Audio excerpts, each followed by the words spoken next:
The world had fallen silent. Cities crumbled, nations vanished, and the sky wept ash.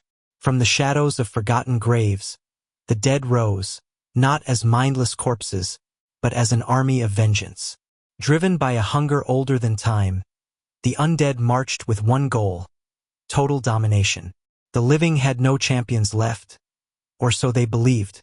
But then, from the burning ruins of a shattered battlefield, a figure emerged. Cloaked in flame and scarred by war, a lone warrior stepped forward. Eyes glowing with defiance, blade drawn in silence. He was no god, no legend, just a man who refused to die. 2 years ago, the protagonist is getting yelled at by his younger sister. She is upset because she allowed him to live with her so he can find a job. But he's been just showing up late at night drunk. The protagonist's sister tells him that he's no longer getting an allowance from her and he needs to find a job or he'll have to leave. Hungover, the protagonist closes his dorm and falls onto his bed to go to sleep. A system window pops up saying detected a general connection from the Heiken dimension. Earth defense system activated. Heiken dimension temporarily denied. Tutorial will now begin on Earth. The protagonist suddenly wakes up in a white dimension. The system window reads a countdown until the Heiken dimension connection is completed. It says 4 years, 364 days, 23 hours, and 59 minutes with 27 seconds. System window says there's a total of 8 stages. Death in this place is not connected to reality and they cannot give up halfway. If they fail, they cannot try again. When the tutorial is cleared, an awakening and a reward will be given. The protagonist is excited because he thinks this is just a dream that developed from all the gaming he has done in his life. System window reads entering stage 1 and they pray that his courage can save Earth. The protagonist is confused and then reads the clear condition. It states the protagonist needs to reach the destination point at the end of the bridge. Failure to do so results in death.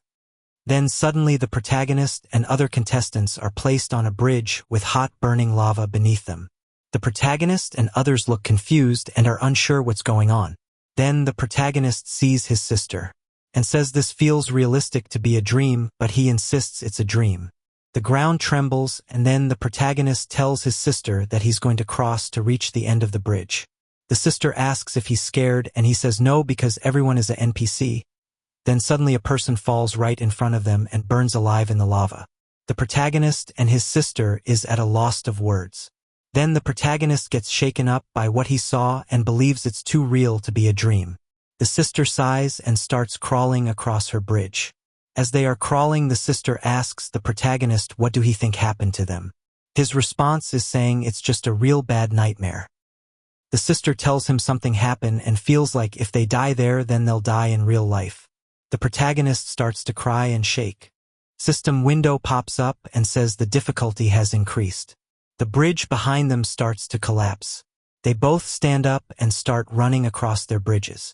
As the protagonist runs, he notices a rock about to fall onto his sister. He jumps to her bridge and saves her and they both make it across safely. System Windows says congratulations, you have cleared stage 1 and have temporarily awakened for his clear reward. The protagonist will officially awakened when the tutorial is over. The protagonist is engulfed with joy and relief. The sister wonders if there's more info and sees her stats. And then the protagonist takes a look at his stats and see his innate ability is resurrection. Then the protagonist suddenly appears back into his room. Sweating, he questions if it was a dream or not. Shortly after, throughout the city, many individuals are talking about having the same dream and some even said they've died. Many more people on the internet tunes in and creates hashtags stating to save the world. The protagonist opens his room door, and at the same time, he and his sister point at each other and begin talking over one another, exclaiming that it wasn't a dream after all. In the next scene, the protagonist is scrolling through social media, checking what the world thinks is happening. As he and his sister sit down for lunch, they both still can't believe that everything wasn't a dream, that it's all real. Online, people claim they died but woke up without feeling any pain from their injuries. However, many are traumatized by the experience. The protagonist looks outside and notices a massive crowd of protesters screaming that the world is ending. Some individuals are looting nearby businesses. He turns to his sister and says that it's too chaotic outside and that they should stay indoors for now. The next day, the protagonist wakes up to a system window asking if he would like to view the explanation and instructions for the basic interface. He skips it and opens his status window instead. His stats are displayed: Level 1, Strength, 8, Agility, 9, Stamina, 8, Magic Power, 14, Additional Stats, 1. His unique ability is Resurrection. The protagonist smirks sinisterly. He likes this ability. He thinks it's an overpowered cheat. The system provides the description. Resurrection: the user resurrects 24 hours after death at the last location where they fell asleep. Penalty: after resurrection, the user loses 1 level and can only access 50% of their other abilities. The tutorial phase does not apply to this ability. The system then asks if the protagonist would like to begin stage 2. Determined to raise his stats and level up, he selects yes. The system displays a message: defeat the enemies and prove your skills. The protagonist encounters a goblin and defeats it, but afterward, he feels slightly nauseous. He's not used to killing living creatures. As he walks away slowly, he runs into a much larger goblin. The goblin attacks. The protagonist tries to block it but is badly injured. At first, he believed his resurrection ability was a blessing, but now he's not so sure. The larger goblin captures him and begins dragging him away. The protagonist is bleeding out and finally takes his last breath after being tortured and dragged for hours.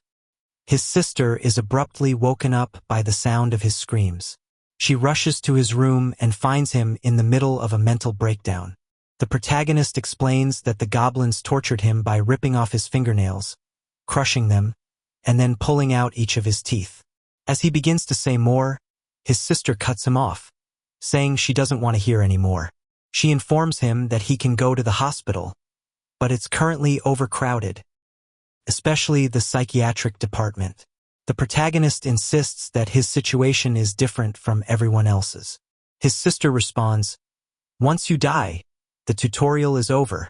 She then explains that people who died in the first stage didn't dream about the second stage, according to several blog posts. The protagonist is relieved and happy to hear that. The next day, the protagonist is jolted awake by a system window. Due to an error, tutorial stage 2 is starting immediately. Round 2 begins. Suddenly, the protagonist finds himself in a dark cave. He selects a spear and a crossbow as his weapons. In the next scene, he aims his crossbow at 2 goblins, but the arrow narrowly misses. Both goblins turn around and charge at him. He grabs his spear and manages to stab one of them. But when he tries to pull it out, it's stuck. The remaining goblin takes advantage and kills him. The protagonist wakes up again, sweating from the intense experience, but slightly satisfied that he's growing stronger. The system window appears again. Error detected. Tutorial Stage 2, Round 3 begins. This time, the protagonist chooses a sword, having watched YouTube tutorials beforehand. Despite his preparation, he dies again, overwhelmed by goblins who gang up on him. Round 4 begins. Determined, the protagonist starts practicing with the sword to raise his stats. He opens his status window and uses his only available stat point to increase strength. But due to exhaustion from training, he dies again instantly. Round 5 begins. Then round 6. In each round, the protagonist dedicates his time to practicing sword techniques, building strength, and improving his conditioning to grow stronger. After endless effort, a system window finally appears. New skill created: Basic Swordsmanship, F. This ability helps correct posture and distribute force when swinging. Now, looking wild and determined, the protagonist grips his sword tightly, ready to test his new skill on the goblins. There are 5 goblins in Tutorial Stage 2. 2 goblins are easy to defeat, while the remaining 3 are deeper in the forest. The protagonist quickly slays the 2 easy goblins, then ventures further in to face another one. As the battle begins, his new abilities activate, allowing him to track the goblin's movements and attacks with precision. The protagonist skillfully evades the goblin's strikes, kicks dirt into its eyes, and then picks up a rock, smashing the goblin's shins. Now blinded and distracted, the goblin is vulnerable. So the protagonist finishes it off with a crushing blow to the head. A system window appears, congratulating him. He is awarded 5 additional stat points and the option to select a new weapon for clearing stage 2. The protagonist levels up and is ecstatic, having unlocked the basic shield skill and basic crossbow skill. In the next scene, he's at home making breakfast to celebrate becoming stronger. Suddenly, his sister dramatically opens her bedroom door. She overheard him say he cleared stage 2. At that moment, a system window pops up, announcing that the Earth tutorial is complete and they can now use the system freely outside of the tutorial. Then, a dungeon suddenly appears on the street outside their home. Dungeons can only be accessed by awakeners. As dungeons begin appearing all over the world, they come with strict time limits for completion. With their arrival, the world quickly plunges into chaos. At night, stage 3 begins. A system window appears, instructing the protagonist to prove his perseverance and patience by enduring any situation. His task is to eliminate the Gurkha chief. The protagonist, dressed in a ghillie suit, believes the mission is one of infiltration and assassination. The status window shows the protagonist is now at level 4. Strength and agility at 10, stamina at 11, magic power at 14, and 7 additional stat points. Satisfied with his steady growth, the protagonist distributes the 7 points across strength, agility, and stamina. After 10 hours of crawling, he approaches the village and spots 2 guards. Suddenly, one of the guards begins to urinate, unknowingly, on the protagonist. Remaining still, the protagonist waits until the guard walks back to the village, then ambushes and kills him.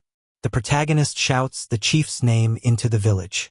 A system window pops up, announcing that the protagonist has unlocked a new skill, Lion's Roar of Rage, which lowers the stats and morale of nearby enemies. Tutorial Stage 3, Round 2. The protagonist realizes that during the day, most of the villagers go out hunting and only return at sunset, leaving the chief and the village vulnerable. He eliminates some of the weaker enemies, reaches the chief's tent, activates Lion's Roar of Rage, and charges at the chief, killing him instantly. Congratulations! You have cleared stage 3. The protagonist receives a reward, physical regeneration, and levels up. Because he cleared stage 3 the fastest, he is awarded the title, the Unyielding. 1 month later, a television broadcast announces that 40% of the dungeon has been cleared domestically, and the government is preparing to reward citizens with bonuses if progress continues. The protagonist returns home and says he's cleared another stage. His sister congratulates him, but is shocked by how much his appearance has changed.